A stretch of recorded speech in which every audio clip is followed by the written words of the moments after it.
Hi, my name is Tafara and I would like to share something with you very interesting today from the book of Daniel. Now, in the book of Daniel, we find the story of 3 Hebrew boys who were taken captive by Nebuchadnezzar, the then king of Babylon. The book of Daniel chapter 1 verse 1 says, "In the 3rd year of the reign of Jehoiakim, king of Judah, came Nebuchadnezzar, king of Babylon, unto Jerusalem and besieged it." Now the tradition back then was that when a city is besieged, any wise king would not actually kill everyone, but rather would take some spoils, take some even young men to join his army forces or join his wise men or whatever. And that was no different with Nebuchadnezzar. He took with him young Hebrew boys and he was to train them to make them into what he wanted them to become. Now just imagine you are one of those young boys or girls and you are taken captive and you are in this foreign land, no parents whatsoever, and there's no guardian over them except for the guardians that were set over them by the king, which was their enemies. And so it happens that these young men go and they are taken captive and they eventually arrive to Babylon, which was the land of captivity. And it is said in verse 6, "Now among these were the children of Judah, Daniel, Hananiah, Mishael, and Azariah," the Hebrew names, which were later changed to Shadrach, Meshach, and Abednego, and Belteshazzar was Daniel. So these young Hebrew boys went to a foreign land and even had their identities changed, and they could do whatsoever they want and no one would know. However, they remained faithful. And following comes the famous verse that many people have come to know, Daniel 1 verse 8. "But Daniel purposed in his heart that he would not defile himself with the portion of the king's meat, nor the wine which he drank. Therefore he requested the prince of the eunuchs that he might not defile himself." Something interesting comes to mind when I read this. Not only is Daniel standing fast to his principles, but he actually has the guts or the courage to go and request to the person that had been set over them. And so this shows me something, that Daniel actually knew that perhaps he can get favor from the person that had been set over them. Verse 9 is where our focus is going to be for these moments that we're going to spend in the book of Daniel. Verse 9, often the verse that is not very clearly read when we read Daniel chapter 1 verse 8. Daniel 1 verse 9 says, "Now God had brought Daniel into favor and tender love with the prince of the eunuchs." This is very interesting, friends, because Daniel had been brought into favor with the prince of the eunuchs. And this favor was not brought about because he was a wonderful person. Sure, he might have been.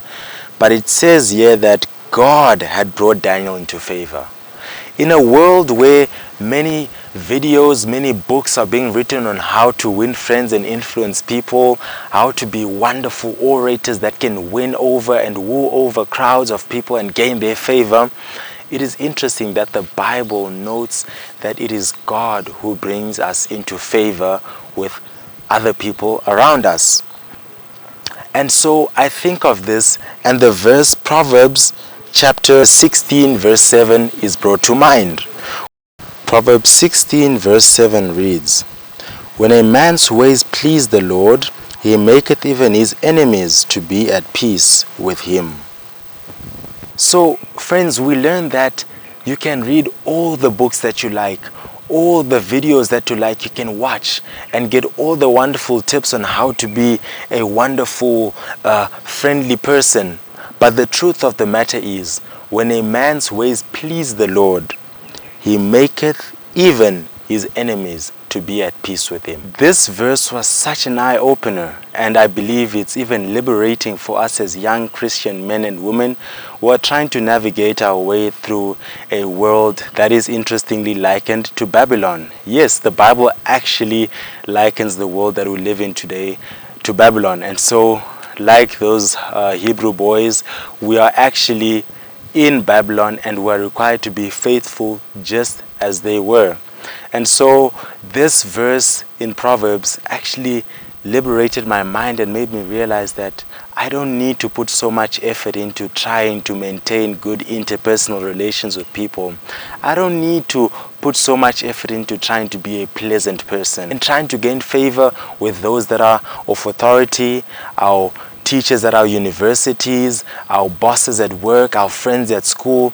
It helps us and it liberates us from trying to please people, and rather we can focus our energies on one person, and that is God. Because if I look to God and I try my best to please God, my relationships will become well.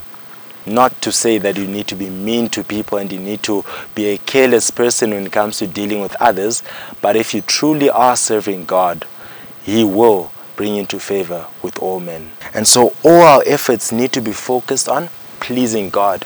The same way that Daniel had made a steadfast decision that he will not disappoint God and that he will remain faithful. He did not think about his parents. He did not think about his friends or his uncles and his aunties that is going to disappoint, but he thought of God. And because of his faithfulness to God, God brought him in favor even with those that were meant to be his enemies. And the truth of the matter is, yes, it is nice and beneficial at times to know certain people in high places. However, if that is our goal and we neglect faithfulness to God at the expense of that convenience of being in favor with human beings, friends, I don't believe we'll make it to where we want to reach in our Christian walk. Because there will come a time when being faithful to God will even be punishable, not only inconvenient, but punishable perhaps with even death. And so it is for us to practice now to please God first as our first priority, to be faithful to God, and He will see us through. Friends, this is not something new. Jesus Himself did this when He was on earth. We learn that, and Jesus grew in favor with God and with man.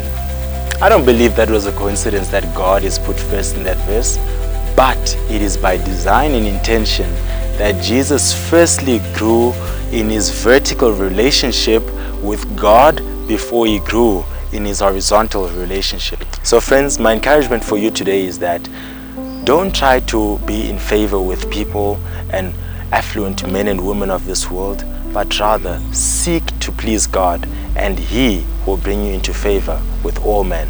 And that is the way that we can live if we put God first and we seek to please God as our primary purpose in life. Friends, may God bless us and help us to truly seek Him first, and surely all these things of the earth shall be added unto us. God bless you.